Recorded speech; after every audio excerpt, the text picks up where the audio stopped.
Buenas noches otra vez nosotros aquí transmitiendo felices y encantados desde Fabricantes de Historias, nuestro teatro que vuelve a vivir. Para esta noche, y antes de empezar, quisiera recordarles que mañana tenemos el cierre de las funciones presenciales y las funciones de gala. En la mañana les recordé quiénes están, les voy a recordar rápidamente. En las funciones presenciales que serán en el Salón La Primavera a las 3 de la tarde va a estar Freddy Ayala y Hanna Cuenca.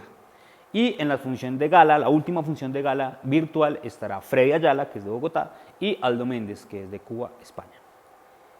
Y bueno, para esta función de gala de noche que tenemos hoy, tenemos a dos narradores buenísimos, buenísimos, con una personalidad en el escenario y con una fuerza también muy chévere. Narradores con los que he tenido la oportunidad de contar varias veces, ya son amigos de la casa, de hecho ambos han estado en las versiones presenciales de nuestro festival, Fabricantes de Historias. Y pues, sin más preámbulos, vamos a empezar con el primer narrador. Él es colombo-mexicano. Siempre se presenta porque dice que su mamá es santanderiana y su papá es mexicano. Ha ganado becas del Ministerio de Cultura, es un invitado recurrente a festivales nacionales, además de ser una gran persona como persona y en tamaño porque es altísimo. Entonces vamos a recibir así con mucha energía de Bogotá, porque vive en Bogotá, pero es colombo mexicano, al señor Ramsés Moctezuma. Entonces recíbanlo en sus casas con muy buena energía. Hola, gente maravillosa de Chía. Mi nombre es Ramsés Moctezuma y estoy invitado a esta temporada Festival de Fabricantes de Historias. En este año, evidentemente, por toda esta cosa coronavirosa, con esta pandemicosa, pues nos toca en modo virtual, así que estoy en modo virtual. Hace mucho tiempo, yo estaba sentado, bueno, mucho tiempo para los millennials, para mí no es tanto tampoco. Estaba sentado en mi sofá. Pero tampoco era mío, era de mis papás.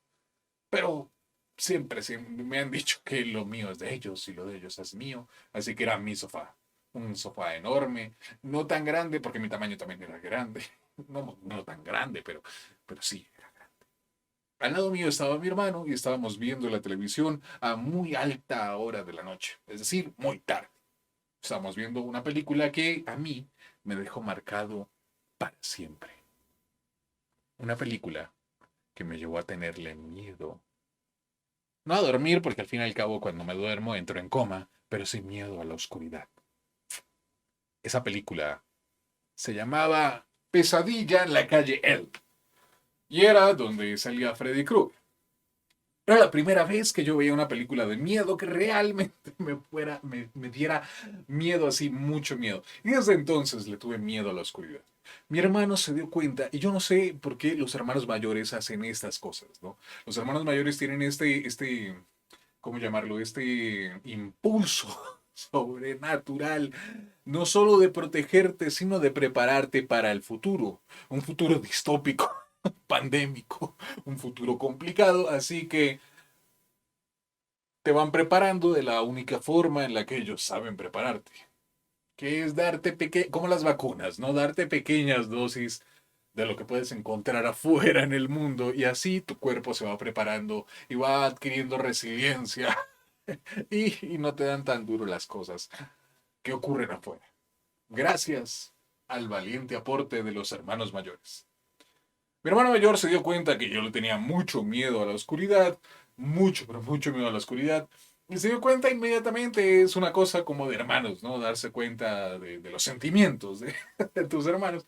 Mi hermano se dio cuenta muy rápido y el mismo día, de hecho, ¿no? Cuando se acabó la película Pesadilla en la calle Elm con Freddy Krueger, muerto al final, ¿no? Pero siempre dejaban ¿cómo se llama? Este gancho, ¿no? Este hook al final donde las calderas empezaban a emprenderse de nuevo y se escuchaba bueno, no sé si se escucha, el, el rasgar de las cuchillas, ¿no? Pues mi hermano se levantó rápidamente del sofá y se fue corriendo, apagando luces a diestra y a siniestra y subió hasta la habitación. Yo cuando vi que todo estaba oscuro, porque me agarró así como por sorpresa, cuando vi que todo estaba oscuro, pues me quedé quietito, pasmado en el sofá, completamente petrificado del miedo.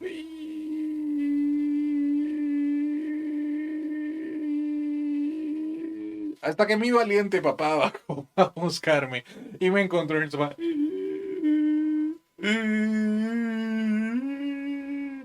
Y me salvó. Desde entonces, cada vez que veíamos una película de miedo, o se hacía de noche, mi hermano se levantaba rápidamente del sofá y se iba apagando las luces, y yo corriendo detrás de él gritando, ¡No, no, no, auxilio! ¡Me atrapan! Porque lo que yo sentía en la oscuridad no era, no veía nada. No era realmente el miedo a la oscuridad, sino a lo que acechara en ella. Cada vez que me quedaba en un ambiente oscuro o solo en la oscuridad, sentía que había alguien detrás. Sentía que en esos lugares donde no veía, había alguien viéndome.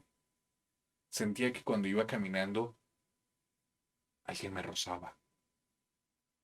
Y sobre todo sentía que cuando estaba yendo hacia mi cuarto para irme a dormir, una mano, un brazo, un tentáculo, algo, una garra, iba a salir de la oscuridad y me iba a tomar y me iba a devolver a ella. Y nunca iba a poder llegar al cuarto. Así que me iba corriendo, ¿no? ¡Auxilio!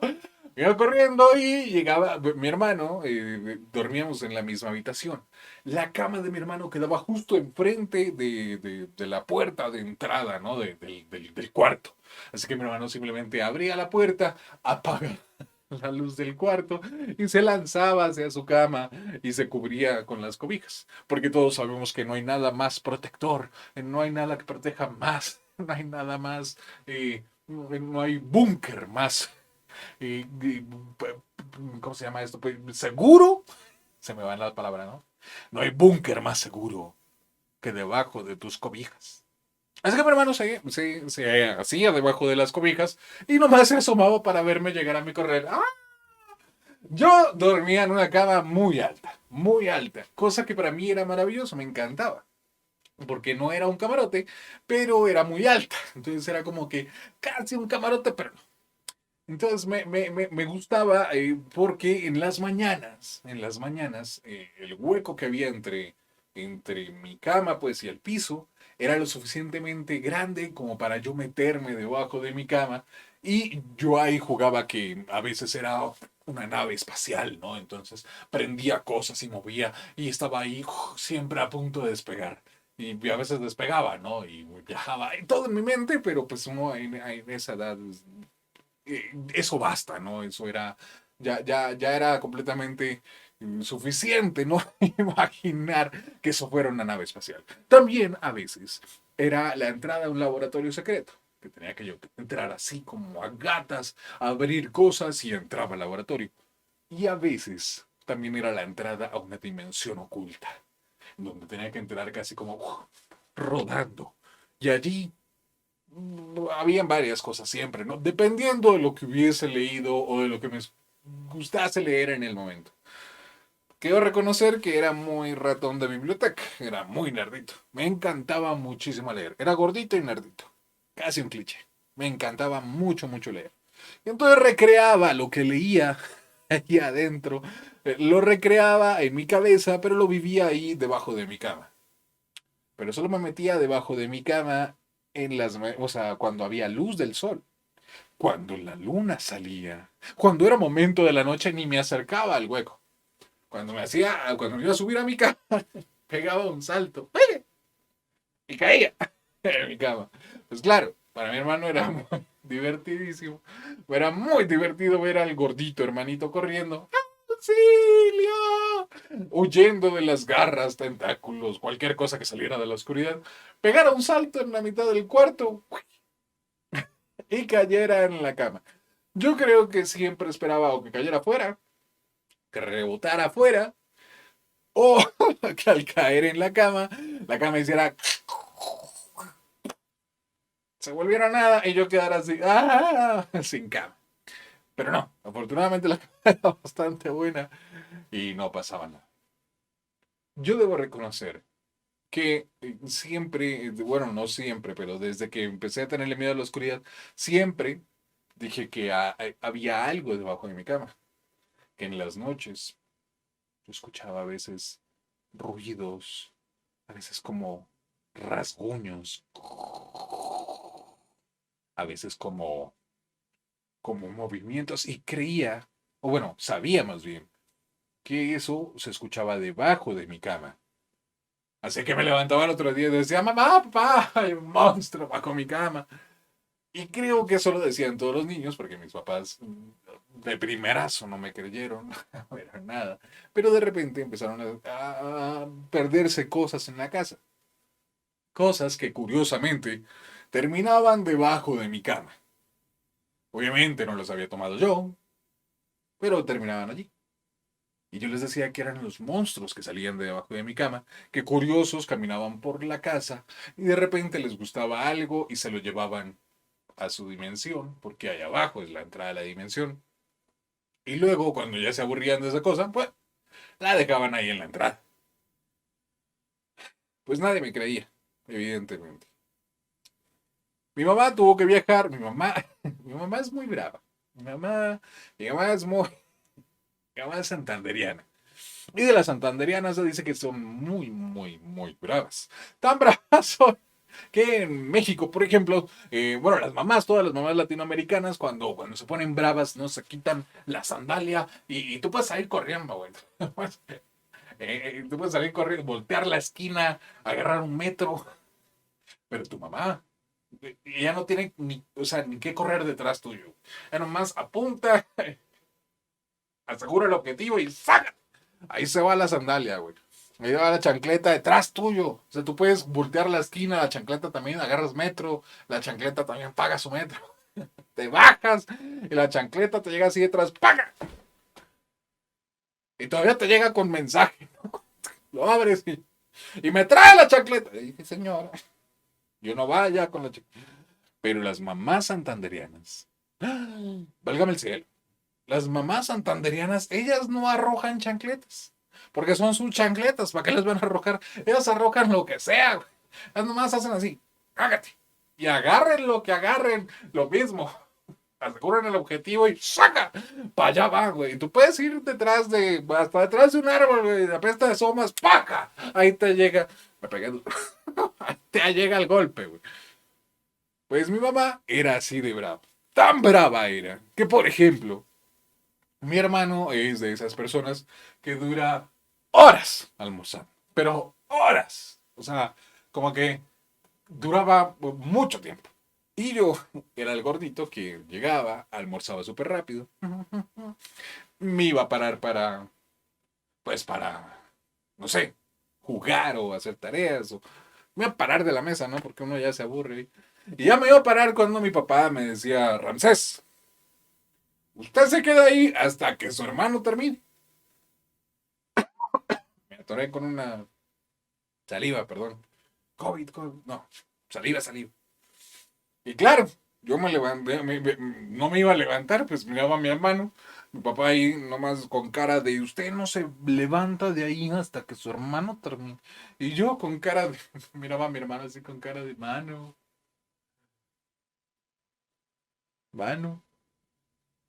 regálenme la sopa. Y mi hermano, bueno, los hermanos mayores son así, ¿no? Son como, lo de ellos es de ellos por siempre y para siempre. Y pues claro, mi hermano no le gustaba la sopa, pero le caía bien. Así que me miraba y me decía, no, mano, no, a mí me gusta la sopa. Mano, no es verdad, no le gusta. No, me gusta verla allí, me gusta verla. Probarla no. Una vez me dijo que la sopa le parecía aburrida. Y yo siempre me quedé pensando, pero es que el seco tampoco habla, no dice nada. Todos son aburridos. O sea, lo rico es comérselos, ¿no? Pero pensaba yo. A veces cuando la sopa era de letras, yo pensaba que mi hermano la leía. Eso pensaba yo cuando estaba chamaco. Pero mi hermano, ya cansado, ¿no? De que yo le dijera, mano, regáleme la sopa, me decía, está bien, tome, pero que no se den cuenta. Y yo empecé a tomar la sopa y mi papá pues siempre nos cachaba, siempre nos descubría. Entonces le servía otro plato a mi hermano y mi hermano me pegaba, sí, yo, pues, ya iba por la mitad y yo, pues me la como esta también. Mi papá se desesperaba y le decía, Jordas, o se toma la sopa o llamo a su mamá. Y mi hermano, que era bien respondo, pues no decía nada, ¿no? Estaba así como que... Y se tomaba la sopa rapidito. Porque a lo único que le tenía miedo mi hermano era al coco y a mi mamá. Y hasta el coco salía, a la amenazaban con mi mamá, hasta el coco salía, tómese la sopa, esa mujer es peligrosa, tómesela. Así era mi mamá. Pues mi mamá y mi hermano tuvieron que irse de viaje. Mi mamá se fue a visitar a mi abuela, la única abuela que tengo, pues la única abuela que me sobrevive, pues. Y se llevó a mi hermano, la verdad no me acuerdo por qué. No, le he echado cabeza y no logro recordar por qué. Porque yo tenía colegio, es decir, mi hermano también. Mi hermana se quedó. No sé por qué se llevó a mi hermano, pero se lo llevó. Total que yo lo celebré como hermano gordito. Celebré porque había más comida para mí y porque nadie me iba a pagar las luces en las noches. Iba a hacerlo yo. Y otra cosa, una cosa es que te apaguen las luces y otra cosa es que seas tú el que las apague. Porque ya sabes, ¿no? Como que te preparas un, dos, tres, tac, y sales corriendo a la otra, un, dos, tres, tac, y sales corriendo a la otra y vas llegando. No que ya está todo apagado y tienes que correr detrás. Todo es muy distinto. Así que mi mamá se fue con mi hermano, se fueron a visitar a mi abuela. Y mi papá, mi hermana y yo, pues normal, hicimos las cosas que teníamos que hacer en nuestras vidas normales, que era mi papá va a hacer desayuno, atendernos y llevarnos al colegio. Yo tenía que levantarme, ir al colegio, hacer las tareas, huir por mi vida. Y ese será otro cuento. Volver a casa y normal, todo muy normal. Hasta que una mañana de un fin de semana, mi mamá y mi hermano se iban a quedar por fuera 2 semanas. En el primer fin de semana, yo estaba durmiendo plácidamente. Yo no duermo, yo entro en coma. Yo desaparezco, desaparece completamente mi conciencia. Como que me apago por completo.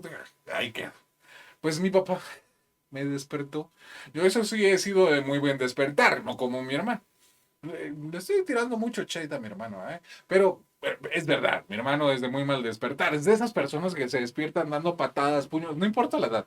Yo tengo 35, mi hermano tiene 37 y todavía se levanta así como, ¿qué ha pasado? Y yo me levanto como siempre me he levantado, así como con cara de, ¿dónde estoy? ¿Qué pasó? Mi papá me levantó y me dijo, Ramsés, ¿usted agarró mis chancletas? Y yo no había, o sea, no lograba entender nada, estaba recién levantado y no entendía nada. ¿Qué? No. Y mi papá, pues no me creyó. Es decir, casi todas las cosas que se perdían terminaban bajo mi cama. Me dijo, ¿segura no se las llevó para debajo de su cama? Y yo, pues no estaba muy seguro. Entonces le dije, bueno, espérame tantito, voy a revisar en la nave espacial. Y me bajé de mi cama y me metí a la nave espacial. No estaba. Dije, espérame, reviso en la entrada del laboratorio. Me metí en el laboratorio, tampoco estaban. Le dije, espérame tantito, reviso, no hay que esté en la dimensión oculta. Entonces salí y me volví a meter así como para ver si estaba en la entrada de la dimensión y no estaba. Así que salí debajo de mi cama y le dije, no, papá, no está en ningún lado. Mi papá no me creyó mucho, se agachó debajo de la cama y vio, y efectivamente debajo de mi cama no había nada. Pero como que tampoco me creyó a mí, me dijo, pues me ayuda a buscar las chancletas. Y durante todo el día estuvimos buscando las chancletas, ¿no? En la mañana buscamos las chancletas, mi papá hizo desayuno, levanto a mi hermana, buscamos las chancletas, jugué con mi hermana un poco, mi papá me descubrió, busqué las chancletas, nos dio desayuno, buscamos las chancletas, almorzamos, hicimos ahí la pereza y yo me quedé dormido, el sueño de siempre que he tenido después de almorzar. Mi papá me levantó a buscar las chancletas, ya estaba cansado de buscar las chancletas, me fui a jugar con mi hermana, ya mi hermana se fue a dormir, luego también el sueño ese después de almuerzo, me puse a buscar las chancletas por mi iniciativa propia porque estaba supremamente aburrido. Al final, ya entrada la noche, mi papá y yo estábamos así como que de verdad no estaban las chancletas en ningún lado. Y yo le dije, pues seguramente pues un monstruo, el monstruo se la llevó. Y mi papá, ay, sí. Pero no me creyó. Y mi papá es de esas personas que tienen de a dos cosas siempre. Es decir, de los que compran no un salero, sino dos, por si el salero se pierde o se daña. Tiene el repuesto. Que no compra, qué sé yo, compra 2 bolsas de pan por si se acaba muy rápido y hay que, para no volver a ir, ¿no? Así, ya 2 cosas siempre. Pues evidentemente tenía otro par de chancletas. Fue hasta el cuarto, me llevó así como para que yo fuera testigo y me dijo, voy a sacar otro par de chancletas. Y espero que estas no se pierdan. Me miraba a mí como si hubiera sido yo el culpable, ¿no? Y yo le decía, pues yo no le decía nada, ¿no? Nomás lo miraba con cara de, bueno, está bien. Como que no entendía. Y mi papá abrió el sobre, ¿no? De las chancletas, ¿no? Pues las destapó, olían a nuevo, las puso ahí al lado de la cama y me miró con cara de que no se pierdan. Yo, está bien, papá, pues no se van a perder, no se van a perder. Yo no tenía, o sea, no me sentía culpable de nada, la verdad. Mi papá me agarró y estábamos saliendo de la cama, pues de la cama, del cuarto, cuando de repente alcanzamos a escuchar como, como si fuera un rasguño, como si fuera, como si fuera un rasgar. No era un gato, porque no teníamos gato. Como si fuera como si fueran uñas contra el piso de madera. Y mis papás, pues, el cuarto de mis papás era el único cuarto que tenía piso de madera. Se sentía cada paso, se sentía cada movimiento, se escuchaba el crujir de la madera con el peso. Pero esta vez no era el peso. Esta vez eran uñas que se arrastraban bajo la cama de mis papás. Mi papá y yo nos giramos lentamente. Yo intuía que era lo que ocurría, pero para mi papá era la primera vez. Cuando nos giramos, alcanzamos a ver debajo de la cama de mi papá que una mano se estiraba. Una mano que no era completamente peluda, que eran como mechones de pelo que salían por algunas partes donde notoriamente se veía una piel morena, casi negra. Una piel que no era definitivamente humana. Unos dedos largos y unas uñas todavía más largas que terminaban en punta que se arrastraban bajo la cama, saliendo. Y luego, como si estuvieran buscando algo, se movían de un lado a otro, hasta que clavaron las uñas en las chancletas nuevas y empezaron a arrastrarlas bajo la cama. Mientras todo esto ocurría, mi papá había puesto su mano en mi pecho y lentamente íbamos saliendo del cuarto. Tan lento como la mano se ocultaba bajo la cama. Y cuando la mano se ocultó por completo, nosotros dos salimos del cuarto y mi papá cerró muy lentamente. Me volteó a mirar y yo hice lo que cualquier niño haría. Volteé a mirar, mi papá estaba pálido, yo estaba pálido. Papá tenía los ojos muy abiertos. Y yo solo tenía que decirle, ¡ah! Ahora sí me va a creer, ¿verdad? Ahora sí me tienen que creer que hay un monstruo bajo mi cama. Pero no solo está bajo mi cama, ahora está bajo tu cama, papá. Y mi papá, pues no dijo nada. Y me hizo así. Y a partir de esa noche y el resto de la semana, hasta el siguiente fin de semana que mi mamá y mi hermano volvieron, mi papá y mi hermana y yo en la mitad dormíamos en la misma cama. Yo no sabía si ese monstruo se había llevado las chancletas porque tenía otro monstruo a quien regalarle esas chancletas, o de repente el monstruo que habitaba bajo nuestras camas tenía 4 pies. Lo que sí sé es que mi mamá llegó y levantó la cama, espantó al monstruo, el monstruo se fue corriendo y mi papá pudo volver a dormir allí. Lo que sí sé es que desde ese entonces mi papá me cree cuando digo que hay un monstruo y me cree porque cuando los tres estábamos durmiendo abrazaditos, bien apretaditos, los tres alcanzábamos a escuchar crujidos, movimientos en el cuarto de mis papás y una noche bajo nuestra cama. El miedo. El miedo es algo poderoso que siempre acecha en la oscuridad, acecha en el rabillo del ojo, acecha en lo que desconocemos. El miedo a los demás, el miedo a lugares, el miedo a lo nuevo, el miedo. El miedo es algo que está constantemente con nosotros ahora. Pero el miedo no nos tiene que ganar. No nos podemos dejar vencer del miedo. Yo vivía solo. Ahora estoy viviendo con mis papás porque aquello de la pandemia y había que estar con ellos y bueno. Pero vivía solo. Vivía en un apartamento, en un piso 10 alto. Y una noche me desperté, una noche, ¿no? Una mañana me desperté luego de haber dormido toda la noche. Me desperté con un gustito a limonada de coco en los labios. Me relamí y me quedé con los ojos cerrados ahí, acostado en mi cama, pensando que la limonada de coco a mí me sabe a playa, me sabe a las palmeras moviéndose de un lado a otro con el viento, bamboleando sus cocos gigantescos al ritmo que el viento le marcase. Me sabe a la arena del mar, me sabe al saladito de la brisa del mar. La limonada de coco para mí me sabe a playa. Y yo no sé por qué me levanté esa mañana con ese sabor. Pero no me podía quedar toda la mañana ahí relamiéndome. Así que me levanté, somnoliento como estaba, puse los pies buscando las chanclas, esperando que ningún monstruo me las hubiese quitado. Y las encontré.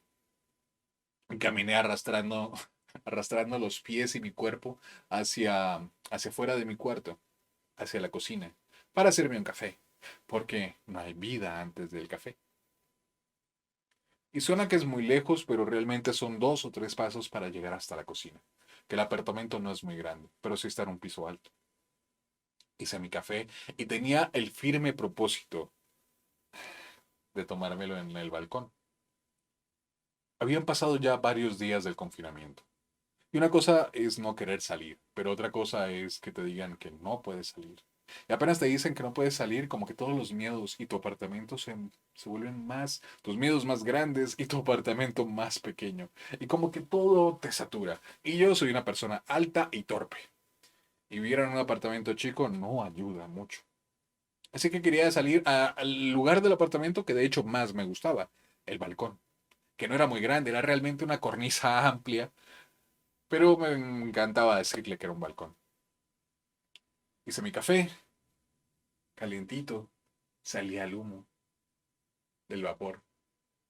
Y empecé a caminar por mi sala hacia las puertas de vidrio que separaban el balcón de la sala. Y suena muy grande, pero realmente no. Son unos cuantos pasos. Y cuando iba en el tercero de esos cuantos pasos, levanté mi mirada y se notaba que estaba dormido, porque no me había dado cuenta del torrencial aguacero que estaba cayendo afuera. Yo vivo en la ciudad de Bogotá, ciudad que es particularmente bipolar. A veces hace sol, a veces hace lluvia y a veces hace sol y lluvia al mismo tiempo. Y todas las ciudades cambian de clima, es verdad. Todas las ciudades no permanecen con el mismo clima. Pero hay veces que esta ciudad en particular es obstinada y decide quedarse varada en una sola estación. Hay días en los que recorre las 4 estaciones cada hora. Pero hay días y meses donde decide obstinadamente quedarse en alguna. Cuando es verano, yo lo disfruto. Pero cuando es invierno, la verdad es que lo detesto. Pero adentro de mi apartamento, con el confinamiento, los miedos y el deseo de salir, el apartamento se había convertido como en una especie de tsunami que me quería tragar. Así que decidí salir afuera, que aunque sea la lluvia de verdad, me mojase. Alcancé a abrir la puerta de vidrio antes de que ese tsunami me estallara contra ella. Abrí la puerta de vidrio y no sé por qué, pero en el confinamiento nos hicimos más sensibles a cosas que antes no lo éramos. Como que uno es más, como que si te dejan las cosas en el lugar donde no es como que antes hubieras dicho, ven, eso no debería estar allí, y lo mueves. Pero en el confinamiento era como, eso, ¿por qué está allí? ¿Ah? Dímelo, ¿en qué momento llegaste allí? Como que nos volvemos más sensibles. Y cuando abrí la puerta de vidrio, escuché un chirrido que normalmente lo hubiera pasado por algo, ni lo hubiera notado, pero ahí lo noté. Y volteé a mirar con cara de, ¿qué te pasa? ¿Por qué chillas, puerta? ¿Ah? Y luego volteé a mirar hacia todos lados pensando, si yo fuera aceite, ¿dónde estaría? Y estaba pensando todo eso cuando de repente respiré profundamente y sentí una brisa. Una brisa que seguramente había estado buscándome durante mucho tiempo, que venía de muy lejos, y que en ese momento que me había encontrado, que tal vez hubiese buscado de puerta en puerta, de balcón en balcón, y cuando me encontró, allí en ese momento no me iba a dejar soltar. O sea, no me iba a dejar ir. O sea, no me iba a soltar. Era una brisa que venía del mar. Porque apenas la sentí, sentí la brisa salada. Sentí el ritmo de los cocos que se movían con el mismo bambolear del viento. Escuché las olas del mar cayendo encima de la arena. Y eso que antes para mí era la lluvia cayendo encima, en realidad ahora era el salpicar de las olas que caían, que rompían en la arena. Yo ya no tenía 35 años, tenía 5. Y era la primera vez que estaba en el mar. Me recuerdo mucho porque para mí era un charco gigante. Pero cuando me metí, desde la primera vez que me metí, sentí que ese era mi entorno, que ese era mi lugar. Y ahora sentía como las olas rompían sobre la arena y el chapotear de las olas, ¿no? Caían sobre mí. Y me levanté porque mi mamá me llamó. Mi mamá estaba, pues, con mi papá, habían alquilado una sombrilla gigante, ¿no? Que para mí era como un champiñón. Y allí estaban mi hermano y mi hermana. Mi hermana, apenas una bebé. Y mi hermano huyéndole al sol. Lo que pasa es que mis hermanos y yo somos distintos. A simple vista no parecemos hermanos. Mi hermano y mi hermana son blanquitos, de dientes pequeños, de sonrisa casi muy sutil, cabello güero, y que al sol, pues su piel blanca se pone roja. En cambio yo ya soy más blanquito, pero antes era mucho más moreno. Y me pongo mucho más moreno cuando recibo el sol de frente. Y casi que me quemo, pero me demoro en quemar. No me pongo rojo, me pongo entre rojo y moreno. Tengo los dientes grandes para tener una sonrisa todavía más grande. Soy gordito, pelo negro, lacio. Pero eso sí, los tres compartimos algo que nos hace hermanos. Los tres tenemos la misma mirada, los mismos ojos grandes, color miel, oscuros, que en la luz se van volviendo más claros, llenos de asombro. Mi mamá, cuando me llamó, yo llegué corriendo y todo niño que llega corriendo al ser llamado espera algún regalo. No sé por qué, pero eso ocurre. Afortunadamente había un regalo y era una limonada de coco. Era la primera vez que yo probaba eso. Y la verdad, pues como buen gordito estoy abierto a cualquier tipo de experiencia gastronómica. Así que tomé la limonada de coco y empecé mm, a tomar de ella. Y no había tomado nada tan rico en mi vida. Estaba yo allí. Mm, cuando de repente escuché el sonido del claxon del pito de un carro. y ya no estaba en la playa, sino en un piso 10 recibiendo la lluvia.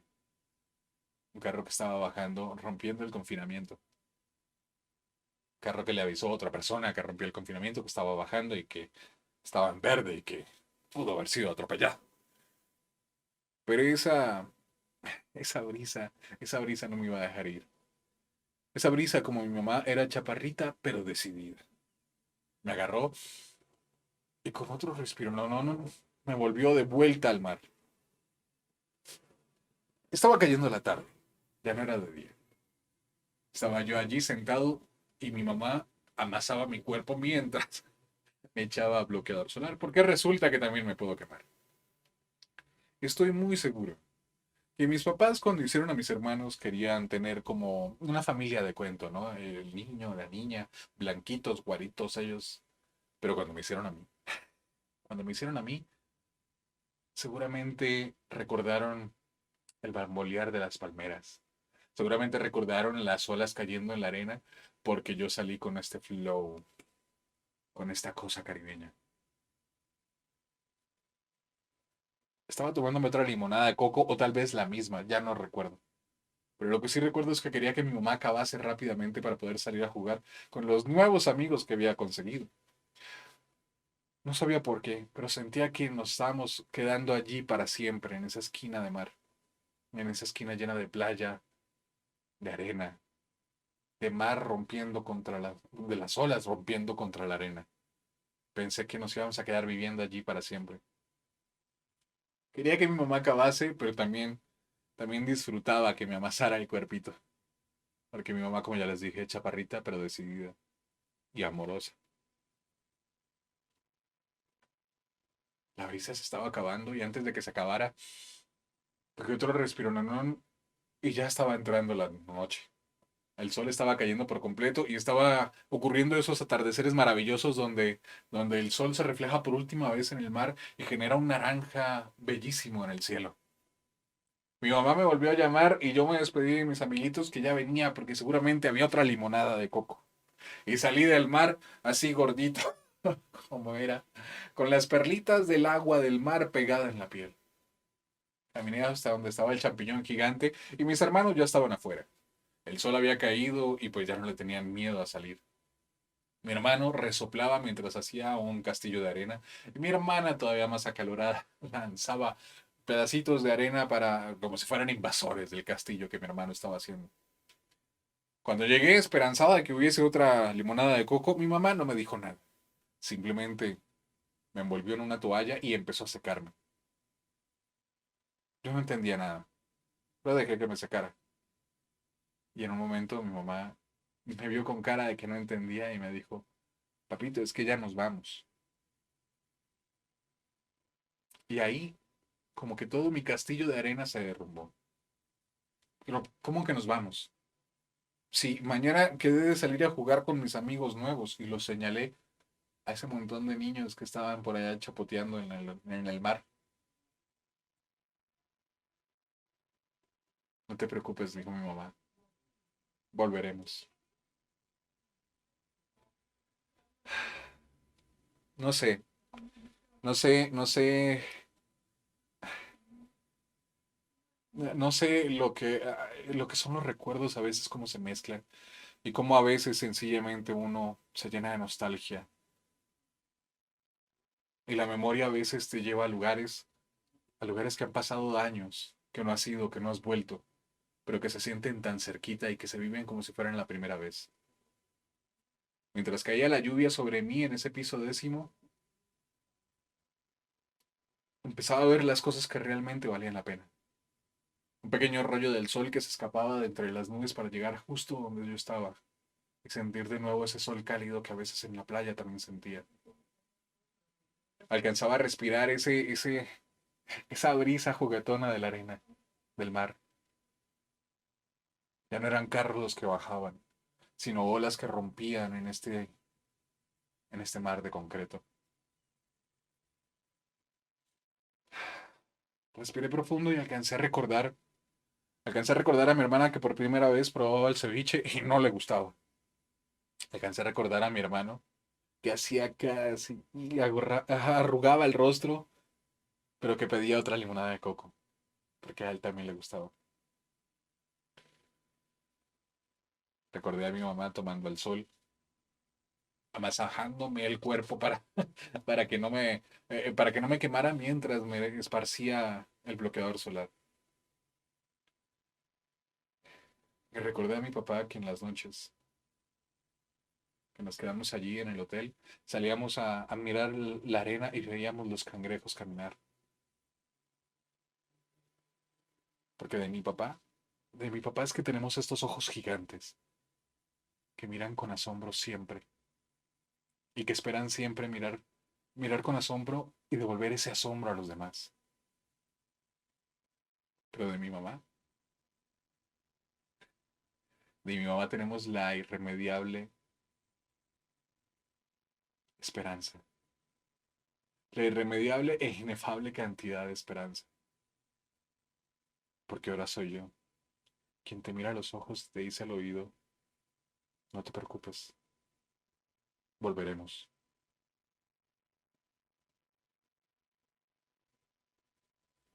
Muchísimas gracias. Para mí fue un placer recordar con ustedes y viajar al mar, viajar a mi niñez y viajar juntos a esos lugares donde la memoria y la nostalgia nos pueden llevar. Porque ahora es justo en este momento donde la irremediable e inefable cantidad de esperanza es más que necesaria. Chía, volveremos. Muchas gracias. Y bueno, ¿qué tal les pareció ese colombo mexicano? Eso es una fusión bien interesante, ¿no? El viejo Ram. Ahora vamos a escuchar a un narrador que tiene un estilo muy particular, porque cuando uno escucha narradores de muchas partes, como que cada país tiene su forma de contar las historias, como su ritmo, ¿no? Lo interesante de Rubén Flecha, que es el narrador que vamos a escuchar a continuación, es que tiene un estilo muy diferente a la gente como cuenta en su país. Entonces eso a mí me llamó mucho la atención. Es un narrador con mucha energía, que tiene unas historias súper lindas. Muchas son anécdotas que él mismo ha venido construyendo y las ha convertido en narraciones que pues tienen un ritmo y una catarsis increíble. Entonces vamos a recibir así con mucha energía a un paraguayo de pura cepa, un hincha del Olimpia de Paraguay. Él se llama Rubén Flecha. Entonces allá reciban en sus casas con mucha energía. Cuando yo era niño vivía en un pueblo pequeño con casitas de madera, techos de paja, animales silvestres, árboles gigantes. Y al final del pueblo, un río cristalino y caudaloso. Mi casa, que era la última casa del pueblo, camino al río, era una casita pequeña. Una casita pequeña pero con un patio enorme y con árboles gigantescos. En ese patio, yo, mis 7 hermanos y todos los niños del pueblo jugábamos. Jugábamos al Caiñaró, jugábamos al Ollavea, jugábamos a todo. A veces, cuando jugábamos Caiñaró, que la traducción en español sería el mono bravo, cuando uno de nosotros se quedaba de Caiñaró, todos los otros subíamos al árbol. Y el Caiñaró nos perseguía. Saltábamos de un árbol a otro, a otra rama, a esta, allá, aquí, acá. A veces fallábamos, nos caíamos, pero como nadie se quería quedar de Caiñaró, se volvía a subir al árbol, se rompía una pierna, se volvía a vendar, se ponía una taravilla y volvía a subirse al árbol. Nadie protestaba. Cuando llegaba el mediodía, se escuchaban las mamás gritar de todo el pueblo: ¡Peyuque pecarú! ¡Vengan a comer, niños! ¡Vengan a comer! Y todos los niños corrían a sus casas a almorzar. Nosotros, yo y mis 7 hermanos, almorzábamos. Y yo no sé en otras partes del mundo, pero en Paraguay y en especial en ese pueblo en donde yo crecí, todos, pero todos los niños tienen que dormir la siesta. Y eso es lo peor que puede pasar para un niño.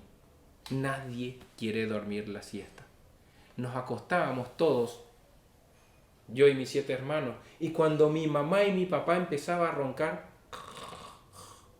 yo y mis 7 hermanos nos levantamos suavemente, sin despertar a mi madre y a mi padre, a salir a jugar. Cuando salíamos, todos los niños se habían escapado de sus casas para ir al río. Cada uno tenía un medio de locomoción diferente para llegar hasta el río. Yo saqué mi bicicleta, el más pequeño se subió encima del manubrio, el otro se subió encima de mi hombro, el tercero se subió atrás parado y el cuarto se sentó encima del caño. Todos mis hermanos se habían subido a la bicicleta y uno de ellos gritó: ¡El que llega último al río es un yacaré valija! Y empezamos una carrera frenética en un camino zigzagueante contra todos los otros niños que se habían escapado de su casa. El camino era un camino entre piedras, árboles, espinas y todo tipo de alimañas que se pueda encontrar en el camino. Era un camino sinuoso, zigzagueante, en donde el más chiquito que se iba encima del manubrio me decía: ¡Rápido, rápido, que vamos a llegar último y vamos a ser yacaré valija! Y como nadie de nosotros queríamos ser yacaré valija, yo empecé a pedalear con toda la fuerza del mundo, pedalear, y el más chiquito me iba guiando porque yo no veía nada de él y me decía: hacia la izquierda, hacia la derecha, y me iba zigzagueando de aquí para allá, esquivando árboles, esquivando espinas, esquivando piedras, esquivando todo lo que se ponía a mi alcance, hacia la izquierda, hacia la derecha, hacia la izquierda. Y cuando fui hacia la izquierda me dijo: no, hacia la otra izquierda. Y cuando traté de retomar, ¡pah!, atropello un árbol que había en el camino.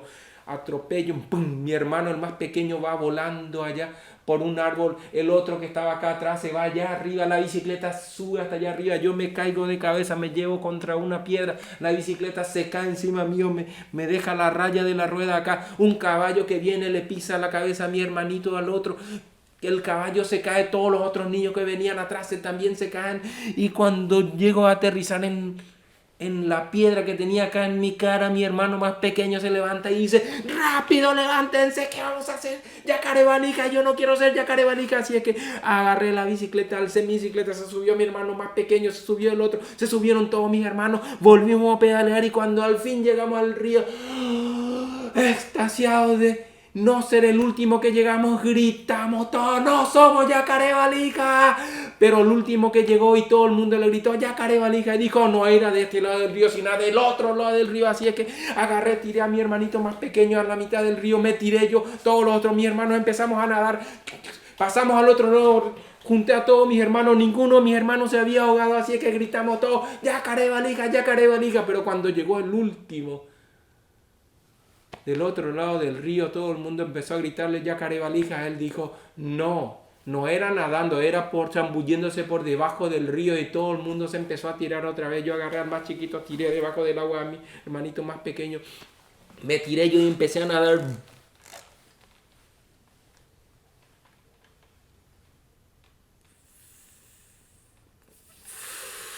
Cuando al fin del otro lado salimos y junté a todos mis hermanitos casi ahogados todos, pero salimos todos, gritamos: no somos yacaré valija. Y cuando llegó el último, que siempre era el más grande, siempre el más torpe, y dijo, todo el mundo empezó a gritarle: yacaré valija. Él dijo: no, ustedes hicieron trampa, yo me voy a volver a tirar. Y se volvió a tirar. Y no volvió a salir más del río, cuando de repente pasaron como 5 minutos y empezamos a ver burbujitas que salía del río.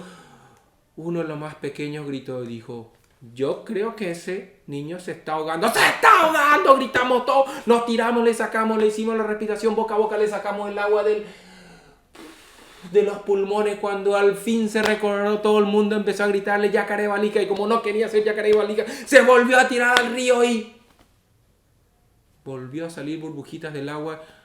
¡Se está ahogando!, dijo otra vez el más pequeño. Volvimos a sacarle, le sacamos otra vez el agua de los pulmones, sacó todo. Salió unos pescaditos por aquí, otro por allá. Y cuando uno iba a gritarle yacaré valija, todo el mundo dijo: no griten porque si no se nos va a ahogar. Y ese día nadie se quedó yacaré valija. Claro, todo el mundo sabíamos que él era el yacaré valija, pero nadie le dijo nada, porque si no se nos ahogaba.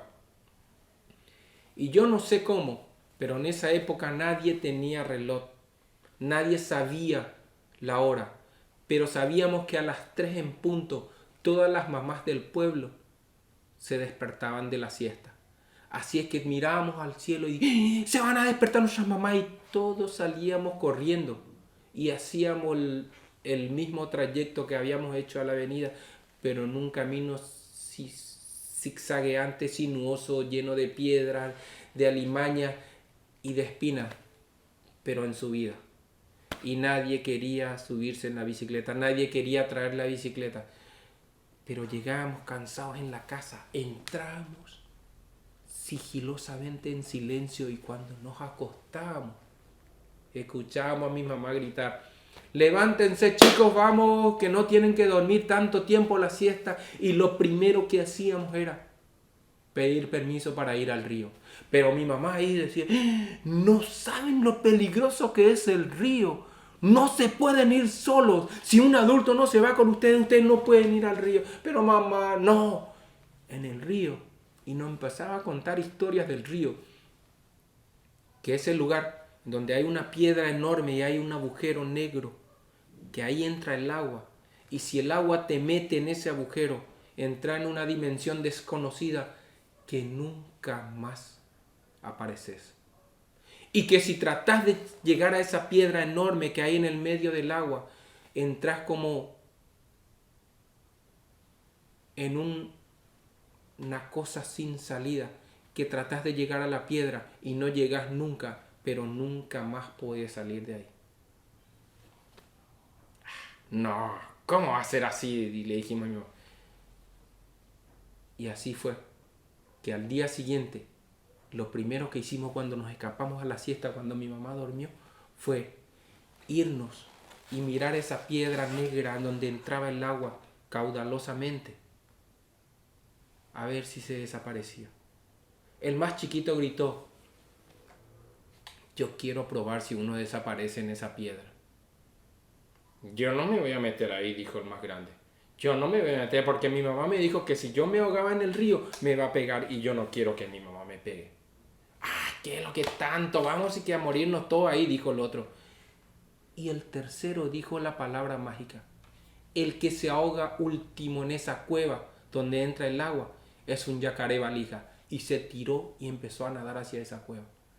Y ahí todos los niños automáticamente nos tiramos al río y empezamos a nadar hacia esa cueva donde entraba el agua fuertemente, hacía un recodo y se hacía un silencio absoluto. Todos los niños entramos nadando a esa cueva y empezamos a girar ahí, y se hizo un silencio eterno. De repente se escuchó la voz del más chiquito y dijo: ¿vieron que es mentira? Nadie se ahogó, así no da gusto, nos mintieron toda la vida, dijo. Y salimos decepcionados de esa cueva. Nadie se había ahogado, nadie había desaparecido. Automáticamente nos miramos a los ojos y dijimos: si uno no se muere ahí, entonces no entra. Podemos llegar tranquilamente a esa piedra. Y todos gritaron: el que llega último a esa piedra en donde uno ya no puede salir es un yacaré valija. Y nadamos contra corriente y fuimos y chocamos por esa piedra. Y cuando el agua nos devolvió hacia el otro lado, había como una fuerza magnética que te volvía a tirar hacia esa piedra y te volvía a sacar. Y así estuvimos durante 20 minutos aproximadamente, hasta que el agua, creo yo, se dio ante tantos niños que estábamos, unos 40 niños, y nos dejó llegar a esa piedra. Todos nos subimos en la piedra victoriosos, gritando: ¡no nos morimos! Y fue así que todas las tardes, cada vez que nuestras mamás dormían, nosotros nos escapábamos a descubrir los secretos del río. Y un día estábamos a orilla del río, porque había algo que sí le teníamos miedo de verdad, y que era el curiyú. El curiyú, a ver cómo les explico, es como una serpiente gigante que viene por el río. que por una orilla trae la cabeza gigante y dicen que si te encuentra te traga entero y se va 6 meses a digerirte, a dormir la siesta. Y dicen que si te salvas de la cabeza, de la otra orilla trae su cola que te enrosca, te tritura, te traga y se va igualmente a descansar 6 meses la siesta. Pero también dicen que si te salvas de la boca y si te salvas de la cola, tiene poderes sobrenaturales que te hipnotizan con la mirada. E igualmente te traga y se va 6 meses a digerirte. Y en eso estábamos jugando a orilla del río, descubriendo todos los recodos de ese río, cuando el más chiquito gritó: ¡El curiyú! ¡Allá viene! ¡Salgan todos del río! Pero todos los niños escuchamos: ¡ahí viene el curiyú! Y en vez de salir del río, todos nos tiramos hacia la boca del curiyú. El curiyú estaba con una boca enorme. Todos los niños y el más chiquito gritó: ¡el que le come último el curiyú es un yacarebalija! Y todos empezamos a nadar hacia la boca del curiyú. Y en eso yo veo a 2 patos como hipnotizados entrando en la boca del curiyú y grito: ¡se va a comer a los patos! ¡Luego nos va a comer a todos nosotros! ¡No! ¡Yo no quiero ser el último! Y empecé a nadar más rápido hacia la boca de ese curiyú. Y todo ese alboroto se generó a orilla de ese río. Mi abuelo, que andaba a caballo por ahí, escuchó el alboroto de los niños. Cuando miró en la barranca y vio a ese curiyú que se estaba a punto de comer a esos 2 patos, y todos los niños nadando hacia la boca del curiyú, desenfundó un machete que tenía acá detrás, saltó de su caballo, se tiró al agua y sin mediar palabras y nada, le dio un machetazo al curiyú. Y ese machete voló hacia arriba.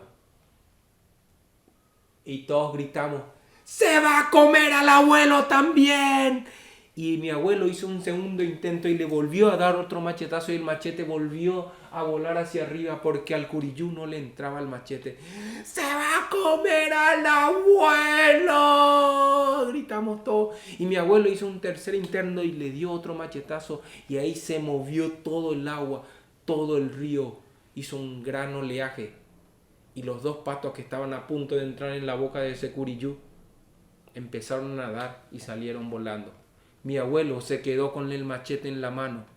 El curiyú desapareció y todos los niños que estábamos nadando hacia la boca del curiyú nos quedamos a mitad mirando. Cada niño nos quedamos decepcionados. Pero uno de los niños dijo: yo lo vi con mis propios ojos. Yo vi. Tenía unos dientes enormes, un tercer ojo y las orejas puntiagudas, dijo uno. ¿Cómo una víbora va a tener orejas?, le dijo el otro. Además, no era un tercer ojo, era como un cuerno que tenía acá, dijo el otro. Y cada niño fue dando la versión de su curiyú. Uno dijo que era amarillo con puntitos negros, otros dijo que era verde con amotas naranja, y así cada uno fue dando la versión de su curiyú. Yo, que estaba ahí nadando a mitad de su boca, la verdad que nunca vi al curiyú. Pero lo único que les digo, que desde ese día, en ese pueblo pequeño, con casitas de madera, techos de paja, árboles gigantes, animales silvestres, que al final corre un río cristalino y caudaloso, desde ese día, todos, pero todos los niños, duermen la siesta. Aquí va el primer cuento. Dicen, cuentan, los que cuentos cuentan, que en un país muy lejano, allá en el África, los monos de nariz blanca le encantaba la luna. Dicen que cada vez que había luna llena, trataban de llegar hasta la luna. Se subían a los árboles más grandes, a las copas de los árboles más altos, y trataban de saltar a la luna, pero nunca lo lograban. Un día, cuando la luna estaba así enorme, grande, llena, el mono, el más inteligente de todos, les dijo: ya sé lo que vamos a hacer. Vamos a subirnos al árbol más alto. Yo me voy a agarrar por la copa más fuerte y ustedes van a ir subiendo uno a uno hasta llegar a la luna. Y así lo hicieron. El más fuerte se agarró fuerte a una copa de un árbol y los otros fueron subiendo. Subió 1, subió 2, subió 5, subió 10, subieron 50 monos, subieron 100 monos. Y cuando al fin el último, el más chiquito que estaba subiendo, estaba a punto de llegar a la luna, el que estaba abajo empezó a moverse. Todos los otros que estaban encima de él empezaron a moverse. Todos los monos se empezaron a mover. Y cuando el más chiquito iba a agarrar la luna y subirse a la luna, el que estaba abajo no aguantó la presión de todos los monos y se cayeron. Se cayeron como se caen los monos. Claro, no se cayeron al piso porque uno se agarró acá, el otro enroscó la cola acá, como hacen los monos. Todos los monos quedaron colgados. Pero el más chiquito, que estaba allá arriba, a punto de llegar a la luna, hizo un salto desesperado como hacen los monos y enroscó su cola en la punta de la luna. Y se quedó ahí colgando. La luna, que estaba allá arriba, mirando lo que estaban haciendo los monos de nariz blanca, vio que ahí en la punta estaba colgando el monito. La luna alzó al mono, le preguntó qué hacía ahí y el mono le contó la historia de que los monos de nariz blanca querían ser sus amigos, querían llegar a ella, querían hablarle, quería contarles historias. La luna le contó de sus cosas, le contó de sus alegrías, le contó de sus tristezas, le contó de sus andanzas. El mono habló de todo, como todos los monos, y anduvo de aquí por allá recorriendo toda la luna. La luna, en agradecimiento a la visita del mono, le regaló un tambor y le enseñó a tocar. El mono agarró el regalo y empezó a tocar, como tocan los monos. Tocó toda la noche. Pero cuando llegó la hora de volver a la tierra, el mono cuando miró, vio que la tierra estaba muy lejos. ¿Y ahora cómo hago? Digo. La luna le miró a los ojos y le dijo, no te preocupes. Yo voy a atar esta soga de estrellas, larga, larga, larga, que llega hasta la tierra. Y por esa soga de estrellas te vas a bajar. La luna le dijo con una condición. Te vas a bajar por la soga de estrellas, pero no vas a tocar tu tambor antes de que llegue a la tierra. Bueno, dijo el mono. Puso debajo del brazo, tocó por última vez su tambor y empezó a bajar por la soga de estrellas. Bajó, bajó, bajó, bajó, bajó, bajó, bajó, bajó. Por mucho tiempo. Bajó, bajó, bajó, bajó, bajó, bajó, bajó. Por mucho tiempo. Bajó, bajó, bajó, bajó. Por mucho más tiempo. Y cuando el mono ya estaba cansado de bajar, miró hacia abajo y la tierra seguía muy lejos. Miró hacia arriba y la luna estaba muy lejos. Entonces, el mono enroscó su cola como enroscan los monos por la soga de estrellas y empezó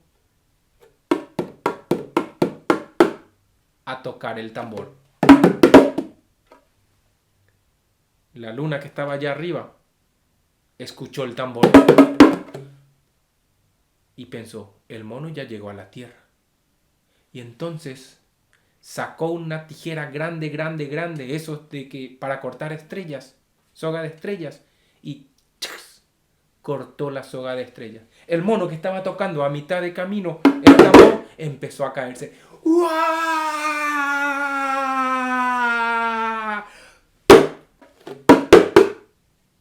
Cayó a la tierra, totalmente machucado, pero con su tambor bien abrazado.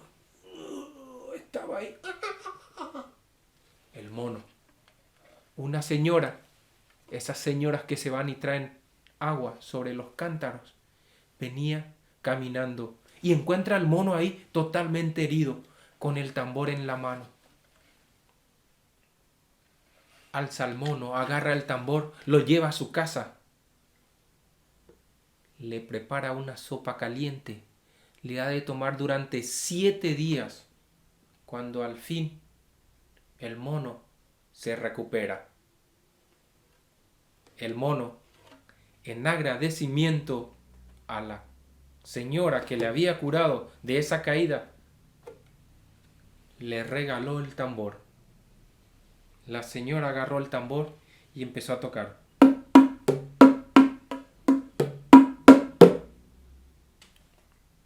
Pero la señora no solamente tocó ella, le enseñó el tambor a sus hijos, a los hombres, a las mujeres, a los vecinos, a todos los que vivían en el pueblo. Dicen que allá, en ese pueblo, en África, allá a lo lejos, cada vez que hay luna llena, los monos de nariz blanca ya no tratan de llegar a la luna. Dicen que cada vez que hay luna llena, se escuchan los tambores de los hombres, las mujeres, los niños y las niñas tocando el tambor. Dicen que Tupayán de Yara, cuando creó todo, creó el cielo, creó el sol, creó las estrellas, creó la tierra, creó los árboles, creó los animales, creó todo. Le sobró barro de la creación. Y Tupayán de Yara, que es uno de los dioses guaraníes, dijo: voy a crear algo maravilloso, excepcional. Agarró barro de la creación, empezó a amasar, empezó a estirar, escupió, porque para amasar hay que escupirlo. Lo escupió, lo estiró, lo amasó, le empezó a dibujar 2 alas, le dibujó 2 ojos, estiró unos picos, estiró 2 patas, y Tupayán de Yara le dio el soplo de la creación. Y fue así que Tupayán de Yara creó al Mainumbu, o como ustedes los conocen, el picaflor. Pero Añá, otro de los dioses guaraníes que estaba mirando ahí lo que estaba haciendo Tupayán de Yara, dijo: yo también puedo hacer eso. Así es que se acercó, agarró barro de la creación Añá, empezó a estirar, empezó a amasar, escupió, le empezó a dibujar unas alas, pero el barro de la creación empezó a moverse, trató de dibujarle 2 patas y empezó a moverse, le puso 2 ojos, cuando iba a ponerle unos picos, el barro de la creación se movió tanto que antes de darle el soplo de la vida, el barro de la creación se cayó. Y fue así que Añá creó al Cururú. Esta es la historia del primer hombre que estaba en el paraíso. Como no se había descubierto todavía nada, el hombre tenía que descubrir todo. Es más, no se había descubierto las palabras. Así que todo lo que veía no tenía nombre ni tenía palabra. El hombre empezó a salir. Buscó, vio, comparó y empezó a tener hambre. En eso ve algo allá arriba, algo redondo, trepa a ese árbol, saca ese fruto y cuando trató de darle un mordisco, casi se le rompen los dientes. ¿Qué hago? Digo. Bueno, en realidad pensó, porque no decía nada, porque no existían las palabras, pensó, ya sé lo que voy a hacer. Miró, vio una piedra, vio un palo, ató la piedra con un palo y fue ahí que el primer hombre inventó el martillo. Y así fue que agarró su fruta, le metió un martillazo y se comió esa fruta. ¡Qué delicioso! Pensó, porque todavía no existían las palabras. Así fue que ese hombre siguió descubriendo, viendo, investigando, comiendo, hasta que cuando un día tenía hambre y volvió a ver ese fruto que estaba allá arriba, subió, trepó, se acordó de su invento, el martillo que había hecho, puso la fruta y ¡tas! Trató de golpear la fruta, pero con tanta mala suerte que golpeó el dedo. Y fue así que el hombre, por primera vez, inventó la palabrota.